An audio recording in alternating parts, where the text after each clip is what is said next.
Sais-tu quel est le problème de la plupart des maisons qui sont toujours en désordre? Même si tu nettoies, ranges et recommences encore et encore. Ce n'est pas que tu sois désorganisé. Ce n'est pas que ta maison soit trop petite. Le vrai problème, c'est que depuis des années tu crois à des mensonges sales sur l'organisation de la maison qui te sabotent sans que tu t'en rendes compte. Aujourd'hui je vais te révéler les 8 pires, celles qui te font perdre du temps, de l'énergie et de la patience. Et le pire, elles maintiennent ta maison dans un chaos permanent. Et si un jour tu t'es senti frustré parce que tu nettoies et que 2 jours plus tard tout revient à l'état initial, reste ici, parce que tu vas découvrir que l'erreur, ce n'est pas toi, c'est ce qu'on t'a fait croire. Le premier mensonge sale, c'est de penser que, si tu gardes plus, ta maison sera plus organisée. Ce mensonge est dangereux parce qu'il se déguise en responsabilité. Il te dit, ne le jette pas, garde-le au cas où. Et toi, qui prends soin de ta maison, qui ne veux pas gaspiller, qui as appris à valoriser chaque chose, tu le crois. Mais la vérité, c'est que cette phrase si innocente est celle qui est en train de remplir tes tiroirs, tes armoires et même ces recoins que tu n'as même plus envie d'ouvrir. Tu n'es pas en train d'organiser, tu es en train de cacher le problème sous le tapis. Pense à ce tiroir de la cuisine où il y a de tout, des piles usées, des crayons qui n'écrivent même plus, des papiers dont tu ne te souviens plus d'où ils viennent, des clés dont tu ne sais pas ce qu'elles ouvrent. Chaque fois que tu l'ouvres, t'envahit un mélange de flemme et de frustration, tu le regardes vite fait, tu le refermes et tu le laisses pour un autre jour. Ça, ce n'est pas de l'organisation, c'est de l'accumulation silencieuse. Et plus tu gardes, plus il devient difficile de trouver ce dont tu as vraiment besoin. Tu finis par acheter des choses en double parce que tu ne sais pas où est l'autre. Tu perds du temps à chercher, tu t'énerves contre toi-même et tu as l'impression que ta maison est un chaos. Alors qu'en réalité le problème, c'est cette habitude de garder sans choisir. C'est la même chose avec les vêtements. Des tiroirs qui ne ferment pas, des cintres prêts à casser, des pièces que tu ne portes plus depuis des années mais qui sont toujours là, au cas où je maigris, au cas où la mode reviendrait, au cas où j'en aurais besoin pour quelque chose. Chaque « au cas où » est un petit morceau d'espace que tu voles à ce que tu utilises vraiment aujourd'hui. Et plus l'armoire est pleine, plus il est difficile de la garder en ordre. Ce n'est pas que tu ne saches pas bien plier les vêtements, c'est qu'il y en a tout simplement trop. Aucune méthode d'organisation ne peut gérer une quantité de choses qui dépasse l'espace et la réalité de ta vie actuelle. Et je ne parle même pas des tupperwares, bocaux, petits sachets, câbles, vieux chargeurs, boîtes au cas où il faudrait ranger quelque chose, sacs cadeaux, mode d'emploi d'appareils qui n'existent même plus. Tout ça est gardé avec de bonnes intentions, mais au final ça se transforme en bruit visuel, en poids mental et en travail en plus chaque fois que tu nettoies. Garder pour garder fait que chaque surface se transforme en parking d'objets qui n'ont déjà plus de sens dans ta vie, mais qui sont toujours là juste parce qu'un jour tu as décidé de ne pas prendre de décision. La véritable organisation ne commence pas quand tu achètes de jolies boîtes ni quand tu arrives à tout faire rentrer dans un meuble. Elle commence quand tu te demandes, objet par objet, est-ce que j'utilise vraiment ceci? Est-ce que cela apporte quelque chose à mon quotidien? Est-ce que ceci mérite d'occuper de la place dans ma maison et dans ma tête? Quand tu décides ce qui reste et ce qui s'en va, tu reprends le contrôle. Tu cesses de vivre entouré de choses, pour un jour peut-être, et tu commences à vivre avec des choses, pour aujourd'hui. Et là, la magie opère. Il y a moins à plier, moins à nettoyer, moins à déplacer d'un endroit à l'autre. Garder plus ne te rend pas plus organisé, ça te rend simplement plus fatigué. Ça te prend du temps, ça te vole de l'énergie et ça te laisse avec la sensation constante d'être en train de lutter contre ta propre maison. En revanche, quand tu brises ce mensonge et que tu oses lâcher, tu découvres quelque chose de puissant. Avec moins de choses, maintenir l'ordre est 1000 fois plus facile. Tes tiroirs respirent, tes armoires s'ouvrent sans peur, tu trouves ce que tu cherches sans te battre avec quoi que ce soit. L'organisation n'est pas l'art d'arranger des tas, c'est le courage de choisir. Et tant que tu continueras à garder sans décider, tu continueras à t'enfoncer dans le même cercle vicieux qu'avant. Le deuxième mensonge dit que tu dois acheter des produits d'organisation pour avoir une maison rangée. Et c'est l'un des plus modernes, des plus séduisants et des plus faux. Aujourd'hui tu vois des vidéos, des photos et des magasins remplis de boîtes transparentes, de jolis séparateurs et d'étagères qui promettent de transformer ta vie. Et bien sûr, c'est très beau. Mais ce que personne ne te dit, c'est qu'aucun contenant ne peut organiser ce que toi-même tu n'as pas décidé de mettre en ordre. Acheter des plateaux, des petites boîtes et des organiseurs sans avoir d'abord trié tes affaires, c'est comme mettre du parfum sans avoir pris une douche, ça ne fait que camoufler le problème. Tu ranges le chaos dans du plastique joli, mais le chaos reste le chaos. Et en plus, remplir ta maison d'organiseurs peut être juste une autre façon d'accumuler. Tu finis par acheter plus de choses pour ranger d'autres choses dont, en réalité, tu n'as même pas besoin. Réfléchis bien. Combien de fois as-tu acheté un organiseur, parce qu'il avait l'air pratique? Et aujourd'hui il est vide, abandonné dans une armoire ou rempli d'objets sans aucun sens. Combien de fois as-tu vu un tiroir bien rangé sur internet et tu t'es dit « moi aussi j'en veux un comme ça ». Tu as acheté la même chose, et une semaine plus tard tout était redevenu comme avant. Ce n'est pas la faute du produit, c'est que l'ordre ne naît pas du plastique, il naît de tes habitudes. Un organiseur t'aide à maintenir en place quelque chose qui est déjà organisé, pas à résoudre le désordre initial. Si tu ne fais pas de tri, si tu ne décides pas ce qui reste et ce qui s'en va, si tu ne changes pas tes routines, peu importe combien de boîtes tu achètes, dans un mois tu auras les mêmes tas, sauf que maintenant ils seront rangés dans des contenants que tu ne sais pas non plus comment utiliser. En plus, les produits d'organisation peuvent te donner une fausse sensation de progrès. Tu crois que tu es en train de te bouger, parce que tu as acheté de nouvelles choses, mais tu n'as pas fait le vrai travail. Choisir, lâcher, simplifier et créer des systèmes que ta vie quotidienne peut soutenir. La maison rangée que tu désires t'en apparaît pas quand la commande du magasin arrive, elle apparaît quand tu changes de petites actions. Ramasser en finissant, remettre chaque chose à sa place, ne pas accumuler, nettoyer une minute aujourd'hui pour ne pas nettoyer une heure demain. Et voilà la partie la plus libératrice. Une maison avec moins de choses a besoin de moins d'organisation. Moins de boîtes, moins d'étagères, moins de trucs. Quand tu n'as que le nécessaire, ce que tu utilises et ce que tu aimes, l'ordre se maintient presque tout seul. Tes tiroirs ont de l'espace, tes étagères respirent, ta cuisine devient pratique au lieu d'un casse-tête de tupper. Tu veux connaître la vérité? Les meilleurs organiseurs du monde ne se vendent pas en magasin. Ce sont tes décisions quotidiennes. Ce sont tes habitudes. C'est ta volonté de simplifier. Le reste, les contenants, les plateaux, les séparateurs ne sont que des outils optionnels. Utiles, oui, mais secondaires. L'ordre commence par toi, pas par le plastique. Et quand tu le comprends, tu arrêtes de dépenser de l'argent. Et tu commences à gagner de la tranquillité.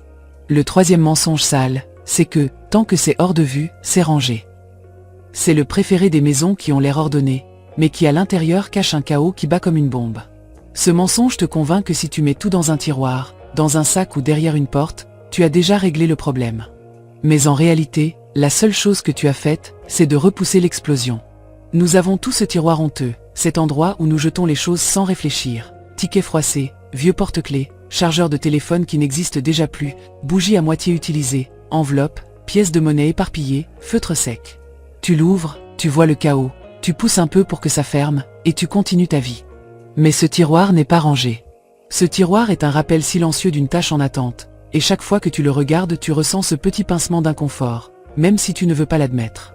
C'est pareil avec cette armoire que tu gardes fermée parce que si tu l'ouvres, quelque chose tombe. Ou avec la chambre d'amis qui est devenue un débarras.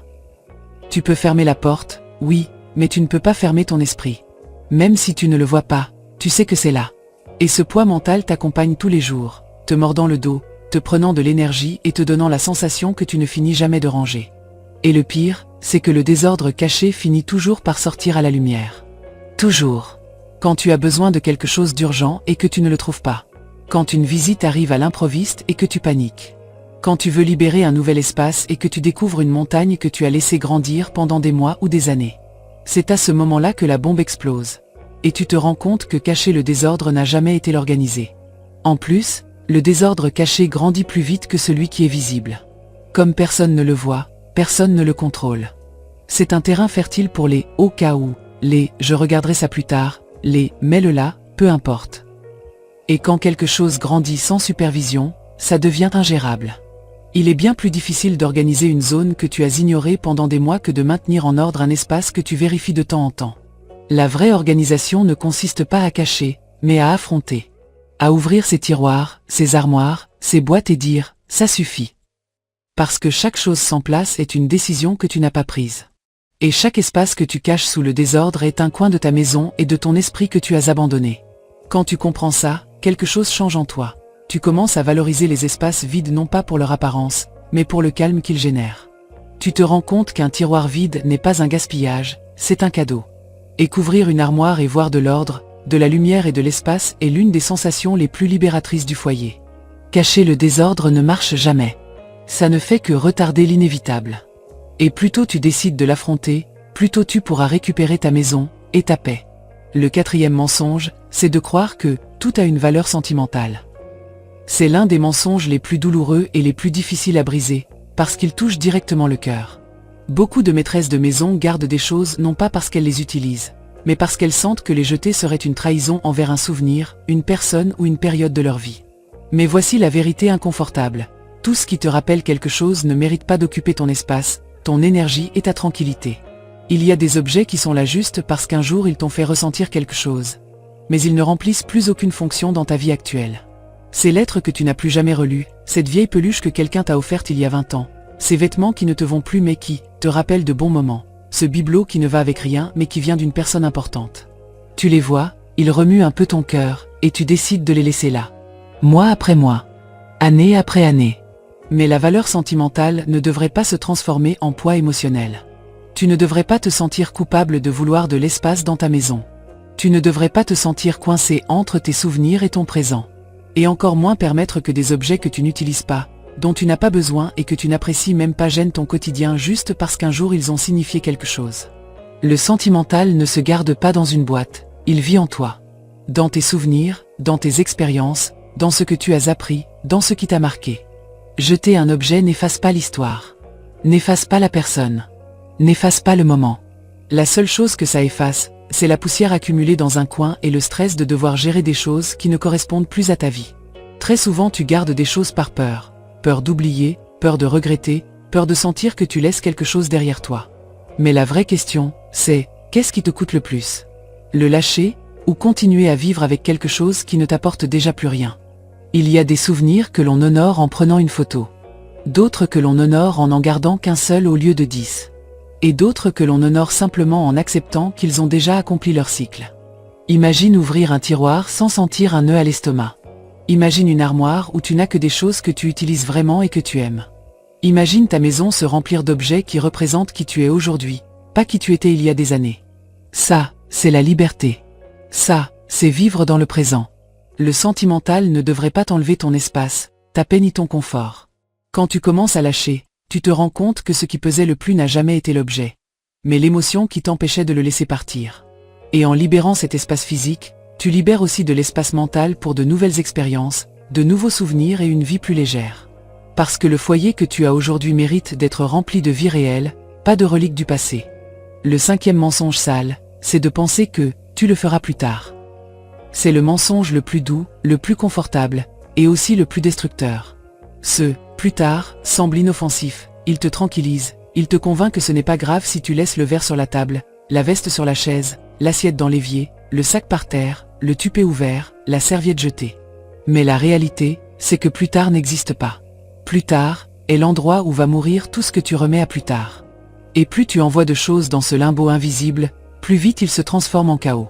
Pense au nombre de fois où tu as dit « je plierai ces vêtements plus tard, je rangerai ce tupé plus tard, je jetterai ces déchets plus tard, je rangerai la table plus tard ».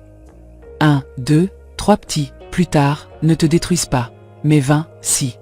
Et ils n'arrivent pas d'un coup, ils s'accumulent goutte à goutte. Quand tu t'en rends compte, ta maison est pleine de micro-tâches en attente qui ne sont déjà plus si petites, que tu ne peux plus faire en une minute, qui nécessitent maintenant tout un après-midi, une énergie que tu n'as pas et une patience qui est partie depuis longtemps. Le « plus tard » est expert pour devenir énorme. Ce qui aujourd'hui n'était qu'une tasse hors de place sera demain un évier plein. Ce qui aujourd'hui n'était qu'une chemise sur la chaise sera demain une montagne de vêtements. Ce qui aujourd'hui n'était qu'un tupé non lavé sera demain toute la cuisine qui crie au secours. Et le pire, c'est que quand ce chaos te tombe dessus, tu le fais avec de la colère, du stress, en ayant l'impression que la maison te dépasse. Alors que ce n'était que la somme de petites décisions que tu as remises à un moment qui n'est jamais arrivé. La vérité est simple et dure. Si quelque chose prend moins d'une minute, fais-le maintenant. Maintenant. Pas demain, pas après t'être reposé, pas quand j'aurai le temps. Fermez le bocal, jetez le papier, rangez la télécommande, pliez le plaid du canapé, emmenez ta tasse à la cuisine, videz le sac, accrochez la veste. Ce sont des micro-actions qui ne te volent pas ta vie, mais qui te rendent un ordre surprenant. Ce sont des habitudes qui, lorsqu'elles deviennent automatiques, transforment ta maison en un espace qui se maintient seul. Les maîtresses de maison qui vivent moins accablées ne sont pas celles qui nettoient le plus, ce sont celles qui remettent le moins au lendemain. Celles qui comprennent qu'une minute maintenant vaut 1 heure plus tard. Celles qui savent que le désordre n'apparaît pas de nulle part, mais du « plus tard » répété 100 fois. Et celles qui ont appris à respecter cette minute magique où tu peux décider si tu accumules du chaos, ou si tu accumules de la paix. Chaque fois que tu t'apprêtes à dire « je le ferai plus tard », arrête-toi et demande-toi « est-ce que ça prend vraiment plus d'1 minute ?» 9 fois sur 10, la réponse sera non. Et cette petite minute, cette décision minuscule, cette action minimale, c'est ce que ta maison remerciera demain. Parce que l'ordre ne naît pas de grands efforts, il naît de ces petits instants où tu décides de faire les choses maintenant. Et quand tu adoptes cette habitude, le désordre cesse de grandir. Et tu cesses de sentir que tu es toujours en train de courir derrière ta propre maison. Le 6e mensonge dit que ranger une fois par mois, c'est suffisant. C'est l'un des mensonges les plus tentants, parce qu'il te fait sentir qu'avec un grand nettoyage de temps en temps tu as déjà fait ta part. Que tu peux survivre tout le mois en pilote automatique et ensuite, en un seul jour, remettre ta maison à zéro. Mais en réalité, ce grand nettoyage mensuel n'est pas une victoire. C'est le signe que tu as passé des semaines à accumuler du chaos. C'est comme laisser une plante se dessécher complètement et ensuite prétendre la ressusciter avec un seau d'eau. Ça ne marche pas comme ça. Ranger une fois par mois te laisse coincé dans un cycle épuisant. Tu vis parmi des tas, du linge accumulé, des papiers qui s'entassent, des tiroirs qui ne ferment plus, jusqu'à ce que arrive le grand jour de nettoyage.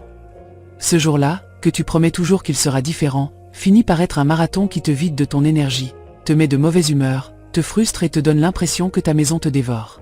Tu le fais à contre-cœur, fatigué, énervé, en finissant à peine pour répéter la même chose le mois suivant. Ce n'est pas de l'ordre, c'est de la survie. La vérité, c'est que la vraie organisation vit dans les petites routines. Dans ces 5 minutes que tu décides d'investir aujourd'hui pour ne pas perdre une heure demain. Dans ce geste de remettre quelque chose à sa place dès que tu l'utilises.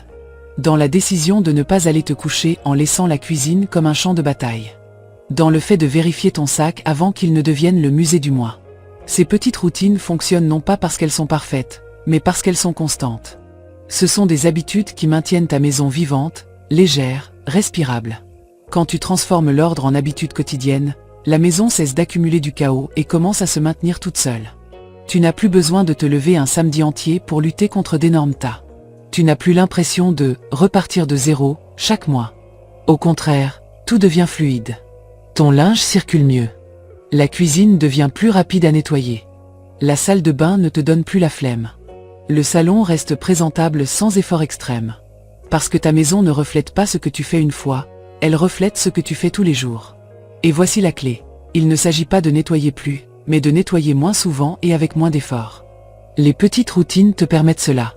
Elles te permettent de profiter de ton espace sans que le désordre t'engloutisse. Elles t'offrent des soirées plus tranquilles, des matins moins chaotiques et des week-ends qui ne sont pas pris en otage par le ménage. Ranger une fois par mois n'est pas suffisant parce que le foyer est un organisme vivant. On l'utilise, il bouge, il se salit, il se transforme chaque jour. C'est pour ça qu'il a besoin de petites doses d'attention quotidienne, pas d'explosion mensuelle de désespoir. Quand tu comprends ça, l'organisation cesse d'être un fardeau et devient un style de vie, léger, simple et libérateur. Et ton foyer commence à se sentir, enfin, comme un endroit où te reposer, pas comme un projet éternel qui te doit toujours quelque chose. Le 7e mensonge sale, c'est de croire que le désordre est normal parce que tu as des enfants, un travail ou peu de temps. Ce mensonge a l'air logique, compréhensible, presque réaliste. Mais au fond, c'est une excuse déguisée en épuisement. Il te convainc que ta vie est trop remplie pour espérer un foyer tranquille, et il te fait accepter un niveau de chaos qui ne t'appartient pas.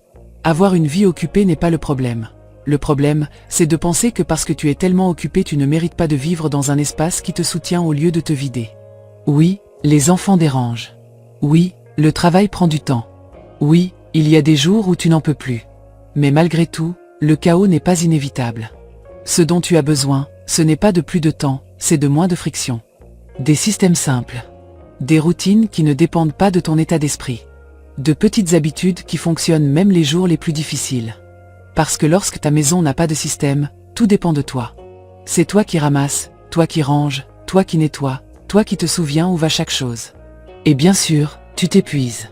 Mais quand tu as un foyer organisé avec logique peu d'objets, chacun avec sa place, des routines courtes intégrées dans ton quotidien, la maison se maintient même quand tu es en mode automatique. Même quand tu rentres fatigué. Même lorsque les enfants laissent à nouveau des jouets partout. La clé, c'est de comprendre que l'organisation n'est pas la perfection, c'est faciliter la vie quotidienne. C'est avoir un panier pour les jouets où les enfants peuvent déposer leurs affaires en 20 secondes. C'est ranger les assiettes à un endroit où tu peux les atteindre sans effort. C'est avoir moins de vêtements à laver et moins d'objets à nettoyer. C'est apprendre à tous ceux qui vivent à la maison que l'ordre est un travail partagé, pas une mission impossible qui repose uniquement sur toi. Le désordre devient normal, seulement quand il n'y a pas de système pour le freiner. Mais lorsque chaque chose a une place, quand tes routines ne prennent pas plus de 5 minutes, quand ta maison est pensée pour fonctionner avec une vie réelle avec enfants, travail, fatigue et jours compliqués, le chaos cesse de paraître inévitable. Et le plus important, tu mérites un foyer qui t'accompagne, pas qui te punisse. Un espace qui t'accueille avec calme, pas avec de l'angoisse. Un endroit où tu peux te reposer, pas un endroit de plus où travailler. Avoir des enfants ne veut pas dire vivre parmi des tas. Avoir peu de temps ne veut pas dire te résigner au chaos. Ça veut dire apprendre à simplifier, déléguer, lâcher l'inutile et créer un environnement qui fonctionne même quand tu n'es pas derrière tout. Alors non, le désordre n'est pas normal à cause de ta vie occupée. Ce qui est normal, ce qui devrait être normal, c'est que ton foyer soit conçu pour t'aider, pas pour te couler. Quand tu adoptes des systèmes simples, le chaos perd de sa force et ta maison retrouve quelque chose dont tu avais oublié l'existence, la paix. Et le 8e mensonge, le plus dangereux, c'est de penser que le désordre fait partie de ta personnalité. C'est celui qui fait le plus de dégâts parce qu'il n'affecte pas seulement ta maison, il affecte ton identité. Il te convainc que tu es désordonné par nature, que tu es né comme ça, que tu ne peux rien y faire, que tu n'es tout simplement pas une personne organisée. Et quand tu crois ça, tu te résignes. Tu abandonnes. Tu acceptes le chaos comme si c'était ton destin, alors qu'en réalité ce n'est rien d'autre qu'une croyance erronée qui te garde coincé là où tu ne veux pas être. L'ordre n'est pas un talent spécial réservé à quelques-unes. Ce n'est pas un don génétique, ce n'est pas une personnalité, ce n'est pas un trait fixe. L'ordre est une compétence, tout comme cuisiner, lire ou conduire. Ça s'apprend, ça s'entraîne, ça s'améliore. Et oui, au début c'est difficile. Oui, au début tu te sens maladroite, peu sûre de toi, perdue. Mais ça ne veut pas dire que tu n'es pas faite pour l'ordre, ça veut dire que tu es en train d'apprendre quelque chose de nouveau. Personne ne naît en sachant maintenir une maison organisée. Nous apprenons par imitation, par habitude, par nécessité, et, très souvent, nous apprenons mal. Peut-être as-tu grandi dans une maison chaotique et tu as cru que c'était normal. Peut-être qu'on ne t'a jamais appris des routines de base. Peut-être as-tu toujours vécu en éteignant des incendies plutôt qu'en planifiant. Ça ne fait pas de toi une personne désordonnée, ça fait de toi une personne qui n'a jamais reçu les bons outils. Et maintenant, adulte, tu continues à porter cette étiquette comme si elle était gravée sur ta peau. Mais ce n'est pas le cas. Tu peux l'enlever quand tu veux. Dire que le désordre fait partie de ta personnalité, c'est comme dire que tu ne peux pas apprendre à cuisiner parce que tu n'es pas né chef. C'est absurde. L'ordre dépend de pratiques concrètes, remettre les choses à leur place, avoir moins d'objets, adopter de petites routines, maintenir des systèmes simples. Quand tu appliques ces actions encore et encore, l'ordre apparaît, même si tu pensais auparavant que ce n'était pas pour toi. Et voici le meilleur, l'ordre transforme ta vie, non pas parce qu'il te rend plus rigide ou plus contrôlante, mais parce qu'il te rend ta liberté. Il te donne des matins plus doux, des après-midi moins lourds, des soirées plus tranquilles. Il t'enlève cette sensation constante de courir derrière le désastre. Il te rend du temps, de l'espace mental et de l'énergie qui auparavant s'échappaient entre les tas et les choses en suspens. Tu n'es pas désordonné. Tu n'es pas comme ça. Tu n'es pas condamné à vivre dans le chaos. Tu as seulement besoin d'apprendre, à ton rythme, avec tes méthodes, avec ton style ce qu'on ne t'a jamais appris. Quand tu te donnes la permission de laisser cette étiquette derrière toi, tu découvres quelque chose de merveilleux. Que tu as toujours eu la capacité d'avoir une maison fonctionnelle, confortable et en paix. Il ne te manquait qu'une chose, croire que tu pouvais y arriver. Et oui, tu peux. Tu as toujours pu. Si tu t'es reconnu dans l'un de ces mensonges, ne te blâme pas. Nous y avons toutes cru un jour. Mais aujourd'hui tu peux commencer autrement. Aujourd'hui tu peux te débarrasser de ce poids et récupérer ta maison, ton temps et ta tranquillité. Parce que lorsque tu cesses de croire à ces mensonges, ton foyer cesse d'être un fardeau. Et commence à se sentir comme le refuge que tu as toujours mérité.